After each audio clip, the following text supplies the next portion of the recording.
Dayon sa tong linyang Pag-asa Mactan, pinagi ni Sir Joseph Merlas. Sir Joseph, good morning.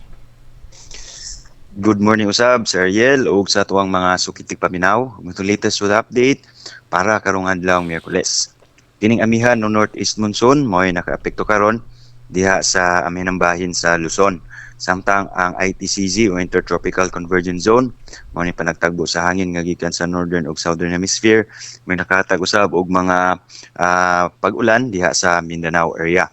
Gawas sa ning duha ka weather system, so lagi hapon tayo gi-monitor nga LPA o Bagyo sud o duol sa atoang Philippine Area of Responsibility. Mangsud sa 24 oras ang tibuok Kabisayaan, lakip na ang probinsya sa Sugbo, aduna tay generally fair weather condition, ay kasarangan ug gayon init nga tempo sa panahon. Apan nagyapon tay mga tsansa ni mga patak-patak ug mga lumalabay na mga pag-ulan dala ni sa localized thunderstorms. So far karong mga oras wala tayo nakita ng mga pag-ulan diri sa Central Visayas area. Kantang sa tuang hangin ug kadagatan, wala po tayo gil warning. Tibok Visayas adunay hinay ngadto sa kasarangan nga hangin gikan sa Minang Silangan ug atong kadagatan naay gagmay kadto na sa kasarangan nga mga pagbalod.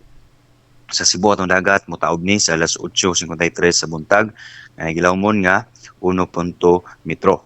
Og mo hunas sa alas 2:25 unyang hapon nga nagimabon nga 0.4 metros. Atong temperatura magasukod sa 20 city ngadto na sa 32 degrees sentigrado. Atong haring adlaw musubang ni karong alas 5:44 sa buntag. Og matong latest diri sa buhatan sa Pag-asa Mactan, Visayas do Este, si Joseph Merlas. Maayong buntag. Salamat kayo sa Joseph. May butag sa Pag-asa Mactan. Welcome, sir. Okay, good morning. Buntag. Okay, good morning. Inyong gadabati si Sir Joseph Merlas, ang atong weather specialist gikan sa Pag-asa Mactan, ay naghatod sa itong dagan sa kahimtang sa panahon on weather update.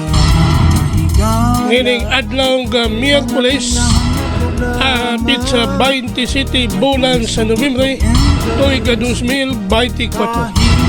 Salamat ni Sir Joseph Merlas ug mayong buntag sa Pag-asa Mactan.